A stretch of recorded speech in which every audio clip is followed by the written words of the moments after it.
আজকে যারা রাষ্ট্রপতিরে নিয়ে বিতর্কিত সৃষ্টি করতেছে তারা সংসদ সদস্য হওয়ার পরে তারা কিন্তু তার হাতেই শপথ নিয়েছে। হ্যাঁ, ঠিক আছে, সে দোসরের আমলে সে রাষ্ট্রপতি ছিলেন, এতে কোনো সন্দেহ নাই। কিন্তু যখন আমাদের এই নির্বাচন হয়ে গেল, নির্বাচন হওয়ার পরে এইখানে যে সংসদ সদস্যরা শপথ নিয়েছে, এই রাষ্ট্রপতির হাতেই কিন্তু সংসদ সদস্যরা শপথ নিয়েছে। আজকে যারা তার বিতর্কিত করতেছে বা অর্থাৎ তার এইখানে কথা বলতে দিবে না বা কথা বলতে দিতে চায় না, আপনি যদি সংসদ সদস্য হওয়ার পরে সেই দিনই যদি আপনি বলতেন যে আমরা এই রাষ্ট্রপতির হাতে আমরা শপথ নিব না, তাইলে আজকে আপনার এই কথাটা ঠিক ছিল।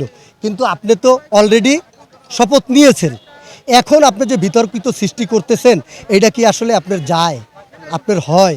অতএব আপনি যে জিনিসটা করবেন এইটা শুধু আপনার দিকে তাকাইয়ে না, ব্যক্তিগত স্বার্থে করেন না, জনগণের স্বার্থে করেন, জনগণের স্বার্থে কথা বলেন। আজকে আপনারা আসছেন আন্দোলন সংগ্রাম করবেন, আজকে এই সভাটা শেষ হইতো, আজকে সবার পরে কি আলোচনা করছে আমাদের সংসদে, তারপরে আপনারা অর্থাৎ রাস্তায় কর্মসূচি দিতেন, আপনারা থাকতেন, বাংলার জনগণ দেখত। কিন্তু তার আগেই আপনারা যে হুমকি দামকি দিতেছেন রোজার দিনে, আসলে এগুলা ঠিক না, এগুলা ঠিক না। অতএব আপনারা এমনভাবে কথা বলেন যে কথাগুলো বাংলার জনগণের পক্ষে।